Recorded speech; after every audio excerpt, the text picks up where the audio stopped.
Good morning. Good morning from Hurricane Central. It has been crazy, crazy, but we are safe. Our house is safe at the moment. We don't have electricity and probably won't for another week, but we do have the advantage of having a beach house that isn't rented until Thursday. Today is Monday, so we are hanging out here for a couple days, and then we're not sure where we're going to go. If our electric is back at home, which I highly doubt it, we will go home Thursday for about a week and a half. And then our beach house is free to us until the end of March. So, but there was 2 renters that come in for like half a week each at the beginning of the first section of October. Luckily, they weren't coming in until Thursday. We have, at the moment, we had a tree and a half down in our yard. A big one, a hemlock, fell across our driveway right behind where I was standing. Thank goodness.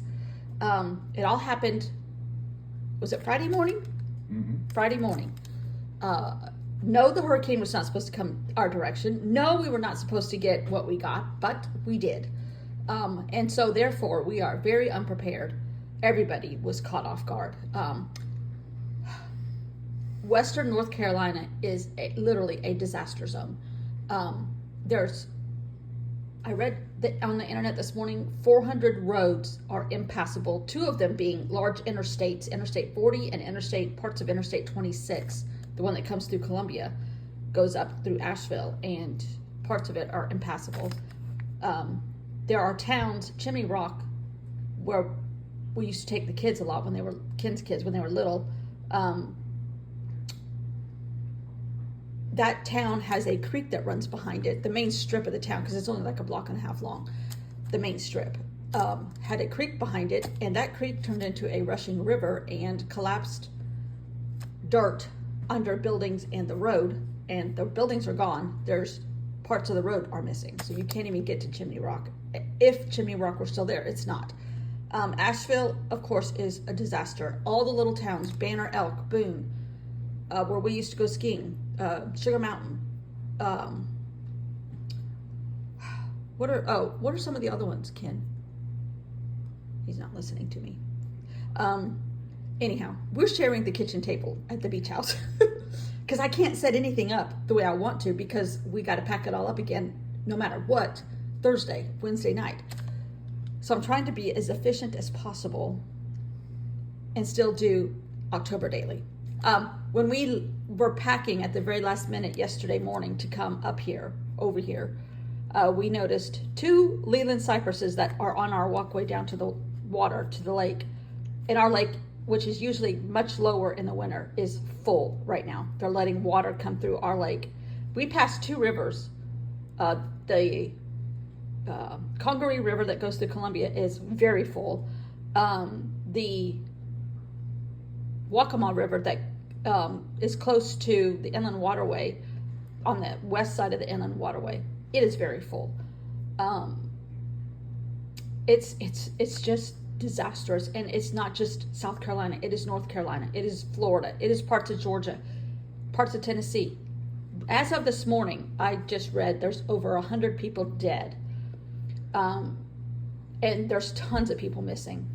I know Asheville has a large homeless community. I don't know how they're faring and how you even keep track of people that don't want to be documented. I don't know. It's a disaster.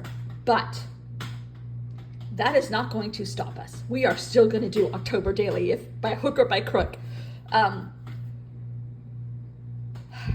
The ideas I had for October Daily, as one can imagine, if you've watched my channel for any length of time, you know I change my mind about every 5.5 minutes. I had many ideas going into like August and September.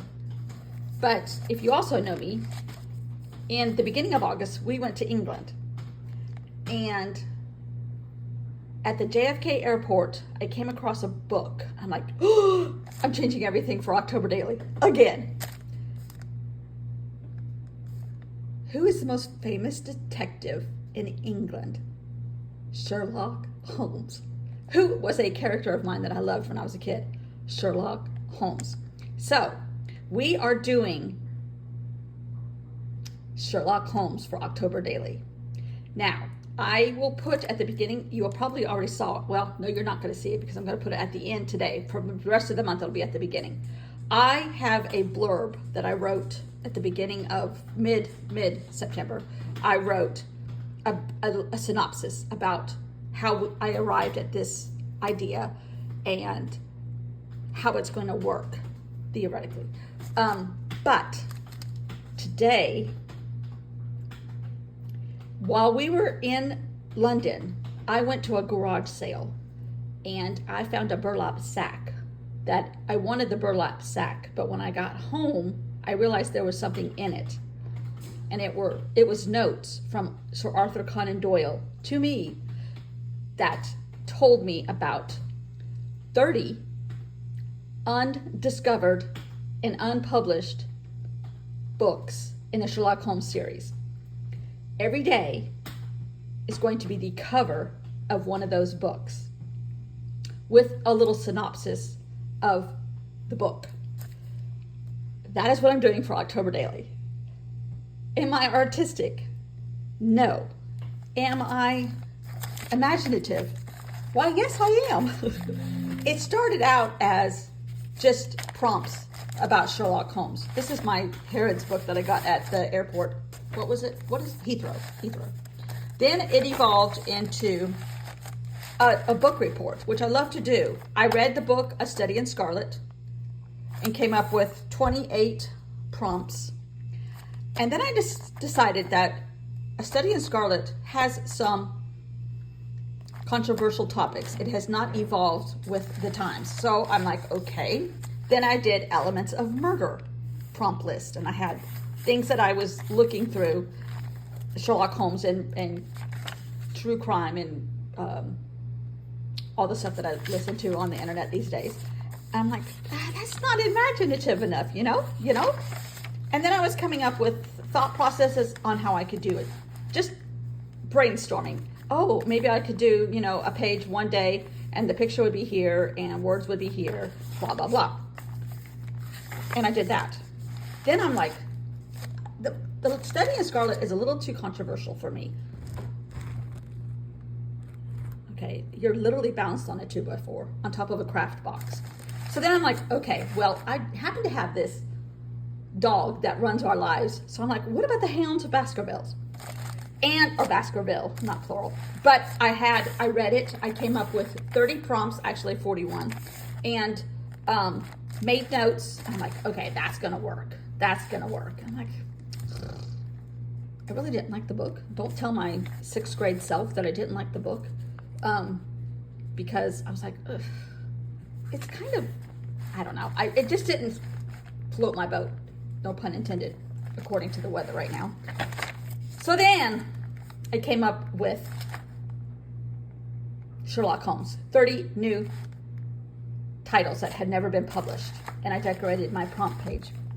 Now, I will read them, or you can see them. Who Poisoned William Morris's Roses? Who The Butcher of Blenheim? The Mystery of the Missing Ear. That one's going to be really fun. High Street Hijinks. It's going to go on and on and on. And I'm not going to let you see anymore because I want some of them to be fun and a surprise.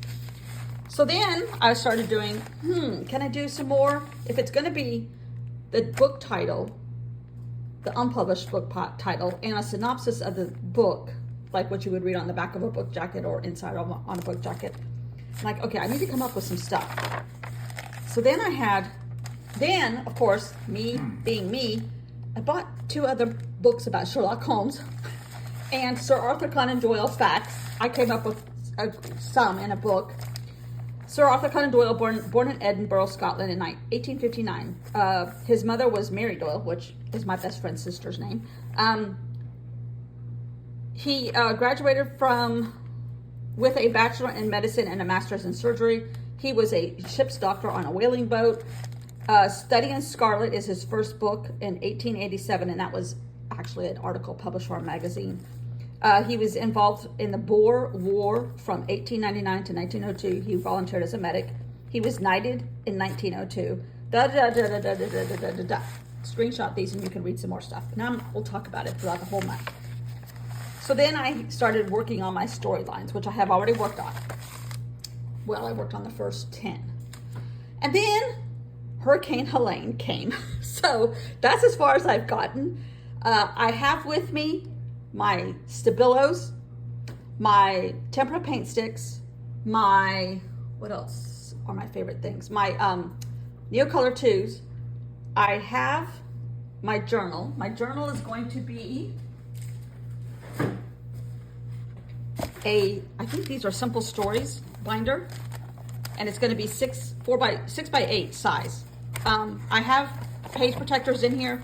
I don't think I'm going to use them. This is just stuck in here because it's an October acetate piece. They came with the binder. I haven't taken them out because I really didn't finish thinking my process through before we had to evacuate. I have my paper bin full of teeny tiny pieces of paper. I have a whole envelope full of Allie Edwards because I did order the Halloween story kit. I have several collage books that you can get on the internet of Halloween things. I have James Burke, this black and white one that I bought that he did with a project. It's an accompaniment for something, and I can't remember, one of his journals that he did, a class that he did, and you could buy this on Amazon, and this was like an accompaniment, but it happens to be lots of black and white. I have these 2-page books, Mysterious Places and Scariest Places, and then the rest are like Halloween ephemera books, and I brought a collage soup book just because I don't know how I'm going to use them, if I'm going to use them, where I'm going to use them. I happen to have an inch thick stack of my own painted paper. I have some letter stamps.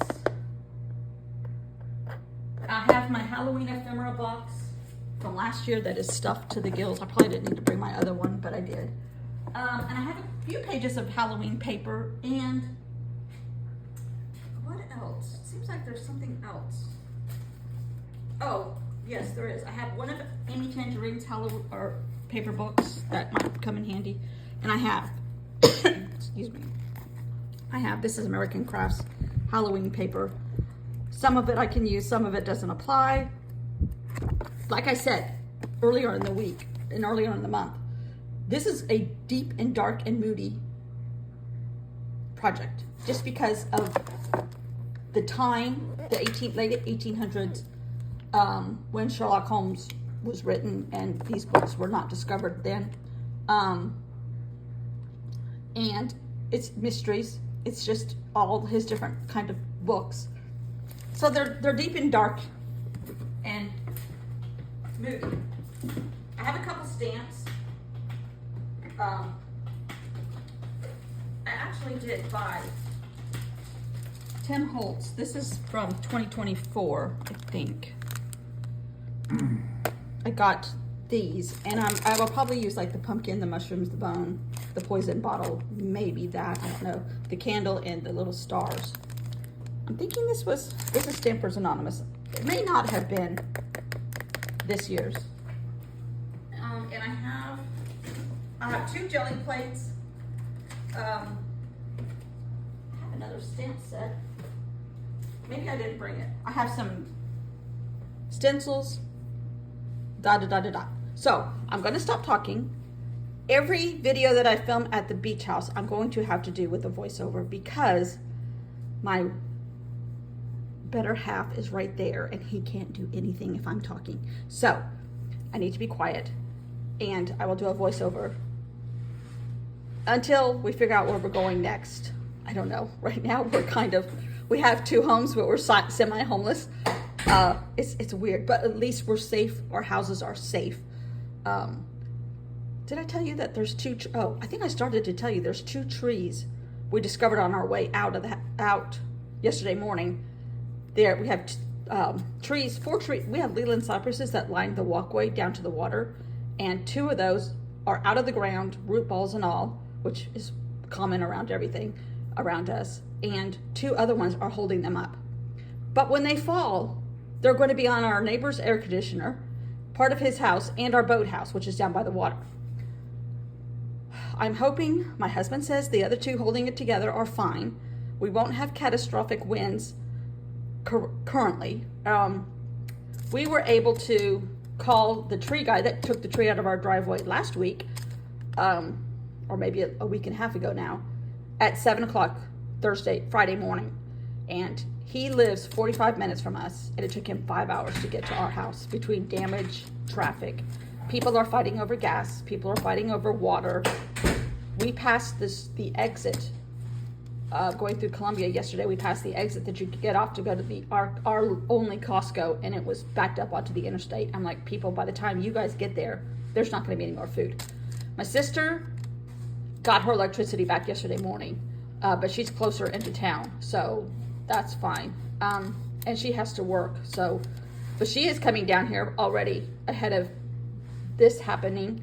She has an art retreat she's going to on Thursday for a couple of days, but they already had hotels planned and booked and everything, so she's coming down here on Thursday. So it's just, and there's, our street has one house, one house 2 doors down from us has trees from the neighbor's yard, but that neighbor, every single tree in his backyard splintered, and they all fell in different directions, and it looks like pickup sticks fell in his backyard, except they're oak trees and pine trees, big ones. But 2 of those hit our neighbor's dock, not our deck, and it looks like it's balancing on the corner of the house, so we're not sure. Then another neighbor, the other direction, like 4 or 5 houses down, they had a couple outbuildings before you got to their house, and gigantic oak trees fell on all of those. A neighbor on the street over has 2 huge oak trees on their trucks. The trucks are totaled, and they also have one resting on their house. The street over on the other side of that, these are all streets we walk on every morning. The other street has 2 houses that are totaled with trees, and various other trees and yards. And that's just, and then, oh my gosh, like 2 or 3 blocks from there is another pathway. We don't walk on it, but we can get to it by golf cart. Almost every single one of those houses has at least 1 tree on it. Like your main beams in your roof is destroyed. It was awful. It was awful. But we are safe. We are fine. We are adjusting easily. So let's play with Halloween. Let's play with Sherlock Holmes. And I may not even I'm not going to make a video today because I'm still so scatterbrained and freaking out over where we are at this point in our lives. But internally grateful that we're not in Asheville. We're not in the western part of North Carolina. The highway signs that go over the interstates that have Amber Alerts on them, they're usually electronic. All of them say now, do not go to western North Carolina. Not just Asheville, but all of western North Carolina, because all the rivers have overflooded their banks by huge amounts. The Pigeon Forge River that goes through Pigeon Forge, it crests at 3 feet. When we left yesterday morning, it was at 25 feet. It's just awful. The devastation is awful. So I'm not going to make a video today. We're only going to have 29 titles that we found in the attic at the garage sale. My husband is making notions that I need to hurry up and cut it off, lady, cut it off. So I'll see you all tomorrow with the first title that we found at the garage sale in the burlap sack from Sherlock Holmes. Nobody had ever discovered these until I came along, and now you're going to be able to discover them too. Bye. See you all tomorrow. Thank you.